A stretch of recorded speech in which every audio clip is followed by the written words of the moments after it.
Hello friends, welcome back to our channel Only Excellence. So we are back again with the Hindu 10 words for 20th अगस्त 2020. 20 अगस्त के लिए 10 words हमारे ready हैं.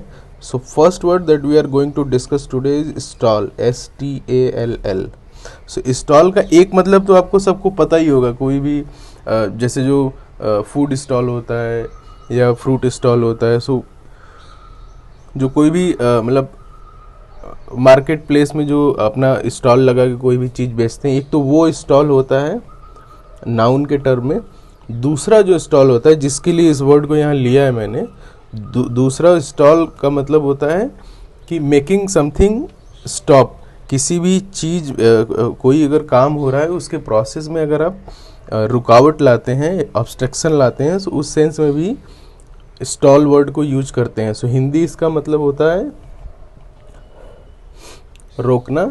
ठीक है. Similar word English में हो जाता है obstruct, impede and hinder or block. So obstruct, impede, hinder and block, these are the similar word for stall in English. Okay, next जो word है हमारा that is superfluous. सुपरफ्लुअस का मतलब होता है, इसका जो हिंदी अगर मतलब बोलें, सो हिंदी मतलब एक तो होता है कि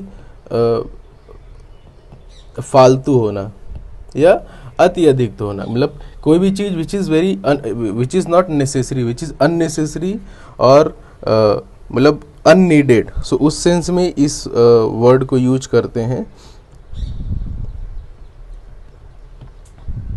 ठीक है, उस सेंस में इस वर्ड को यूज करते हैं. सो इसका सिमिलर वर्ड इंग्लिश में हो जाता है. एक तो होता है सरप्लस, जो अधिक वाले टर्म में मैंने बताया कि कोई भी चीज़ अगर ऑलरेडी इनफ है, मतलब उसमें कुछ एक्स्ट्रा करने की ज़रूरत नहीं है, सो उस सेंस में इस वर्ड को यूज करते हैं. तो सिमिलर वर्ड हो जाता है सरप्लस. दूसरा है unnecessary, and third one is unneeded.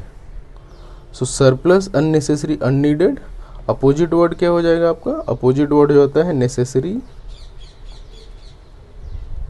और इसेंशियल और नीडेड. ये अपोजिट वर्ड हो जाते हैं आपके सुपरफ्लुअस के इंग्लिश में. ठीक है. नेक्स्ट जो वर्ड है हमारा दैट इज डिटर्मिनेंट. अब डिटर्मिनेंट का मतलब होता है any factor which is very important to determine anything. So इस कीवर्ड को याद रखिएगा, डिटरमाइन को. सो कोई भी प्रोसेस में अगर कोई भी सिचुएशन में अगर कोई भी एक ऐसा factor which is very important, very decisive, that factor will be known as a determinant factor. Hindi इसका क्या मतलब हो जाता है? हिंदी मतलब होता है इसका निर्धारक. हाँ, कोई भी ऐसा फैक्टर जो उस पूरे प्रोसेस को निर्धारित कर सकता है उसको हम बोलते हैं डिटर्मिनेंट. ठीक है. सो सिमिलर वर्ड इसका क्या हो जाएगा? सिमिलर वर्ड एक तो होता है कंट्रीब्यूटिंग फैक्टर और डिसाइसिव फैक्टर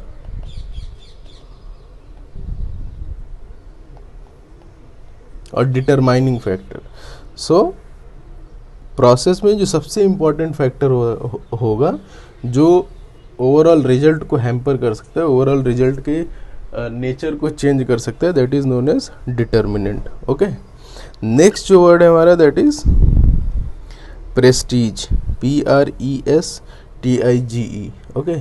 सो प्रेस्टीज का हिंदी मतलब होता है गौरव या प्रतिष्ठा. Okay. So denoting something that arouse wide spread of respect or admiration. So किसी भी मतलब कोई ऐसी चीज़ जो रिस्पेक्ट और एडमायरेशन को अट्रैक्ट करती है, that is known as prestige. Similar word क्या हो जाता है आपका इंग्लिश में? एक तो हो जाता है reputation, second is repute, and third one is regard. Okay, these are the similar word. Opposite word क्या हो जाएगा? अपोजिट वर्ड एक तो होता है आपका disregard, second is disrespect,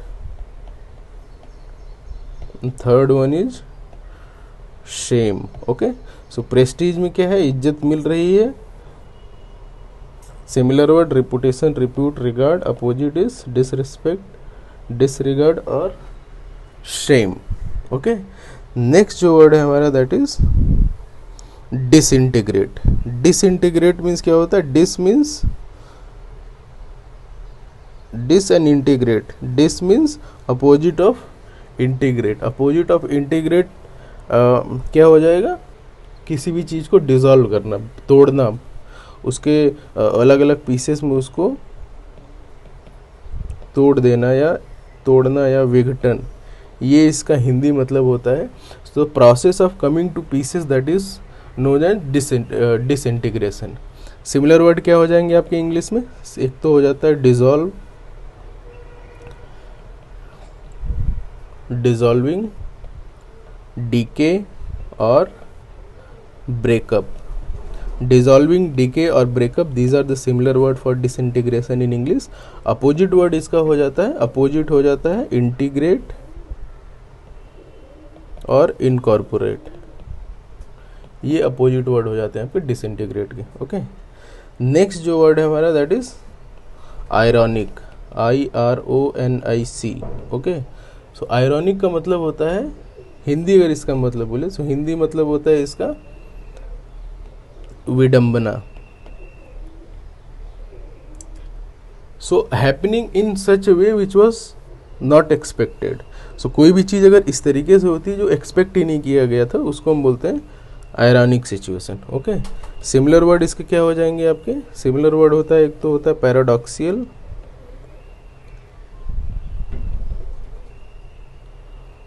odd, strange, ये इसके सिमिलर वर्ड हो जाते हैं आपके आयरॉनिक के इंग्लिश में। ओके, नेक्स्ट जो वर्ड है हमारा दैट इज कन्वर्जेंस। ठीक है, सो द प्रोसेस और state of converging is known as convergence. Hindi मतलब होता है इसका सम्मिलन। इसको ऐसे समझिए, कोई अगर 4 लाइंस हैं, ठीक है, अगर जाके एक पॉइंट पे सब मिल जाती हैं ये चारों लाइनें, सो इस प्रोसेस को बोलते हैं प्रोसेस ऑफ कन्वर्जिंग। और ये जो पॉइंट है, इस पॉइंट को बोलते हैं हम कन्वर्जिंग पॉइंट। सो एक जहाँ पे कई लाइंस एक साथ जाके कनेक्ट हो जाती है, मर्ज हो जाती है, उसको हम बोलते हैं, उस प्रोसेस को बोलते हैं कन्वर्जेंस। अभी ये तो मैथमेटिकल टर्म में इस तरीके से आता है, स्ट्रेटेजिक और पॉलिटिकल सेंस में इस तरीके से आएगा कि कोई भी 4-5 अगर मैटर है वो किसी भी एक जगह पे जाके कोइंसाइड करते हैं। एक ऐसा पॉइंट होता है जहाँ पे उस पांचों मैटर का कनेक्शन होता है, सो उसको हम बोलते हैं कन्वर्जिंग पॉइंट। ओके, सो उस सेंस में इस वर्ड को यूज करते हैं कन्वर्जेंस। ठीक है, सिमिलर वर्ड इसका क्या है? सिमिलर वर्ड इज कनेक्टिंग और मर्जिंग। ठीक है, अपोजिट वर्ड क्या हो जाएगा? अपोजिट वर्ड एक तो हो जाएगा अनरिलेटेड और इररिलेवेंट। सो ये इसका अपोजिट मतलब हो जाता है कन्वर्जेंस का इंग्लिश में। ठीक है, नेक्स्ट जो वर्ड है हमारा दैट इज स्टर्डी। स्टर्डी का मतलब होता है कि स्ट्रॉन्ग और वेरी सॉलिड। सो हिंदी इसका मतलब होता है, हिंदी मतलब होता है तगड़ा, मजबूत या दृढ़। ठीक है, ये इसका हिंदी मतलब होता है। ठीक है, सो इस सिमिलर वर्ड क्या हो जाते हैं? एक तो सिमिलर वर्ड हो जाता है वेल बिल्ट और well made, muscular, strong, athletic, ये इसके सिमिलर वर्ड हो जाते हैं। अपोजिट वर्ड जो होता है स्टर्डी का, अपोजिट वर्ड होता है तो होता है फ्रेल, FRAIL। फ्रेल मीन्स कमज़ोर, सूखा हुआ, मुरझाया हुआ। ठीक है, नेक्स्ट वर्ड इज वीक। ये अपोजिट वर्ड हो जाते हैं आपके स्टर्डी के इंग्लिश में। So well build, muscular, strong, similar word, opposite word frail and weak. Hindi मतलब तगड़ा, मजबूत, अपोजिट मतलब कमजोर या, ठीक है। नेक्स्ट जो वर्ड है हमारा दैट इज रिवेंशिज्म, रिवेंचिज्म, ओके। अब रिवेंचिज्म का मतलब क्या होता है? रिवेंचिज्म का मतलब होता है, रिवेंचिज्म इज अ पॉलिटिकल मैनिफेस्टेशन जो आपकी लॉस्ट टेरिटरी है उसको रिक्लेम करने का जो प्रोसेस होता है उसको हम बोलते हैं revanchism, okay. So a policy of seeking और retaliating something which was lost earlier, ठीक है। सो उस सेंस में ही इस वर्ड को यूज करते हैं रिवेंचिज्म को। तो यहाँ जो सेंस है ये चाइना वर्सेस रसिया वाले सेंस में यूज किया गया है, क्योंकि कुछ टेरिटरी ऐसी है जो रसिया के पास है, उस सेंस में इस वर्ड को यूज किया गया है। So policy of seeking to retaliate और recover the lost territory that is known as revanchism, okay. Next जो वर्ड है दैट इज सबड्यू। सबड्यू का हिंदी मतलब होता है वश में करना, वश में करना या हराना। सो किसी भी डील में अगर आपकी ये पोजीशन होती है कि that you control the process, और आप किसी भी हाल में आप उसमें अगर सामने वाले को हराने की काबिलियत रखते हैं, so that is known as subdue. So to bring something under control is known as subdue. Similar word क्या हो जाता है आपका इंग्लिश में? एक तो हो जाता है कॉन्कर, दूसरा है ओवर पावर, and third one is overcome, okay. So ये रहे आज के 10 वर्ड्स। आप वीडियो को एंड तक देखिए, लाइक कीजिए, शेयर कीजिए, सब्सक्राइब कीजिए। Thank you so much for watching us.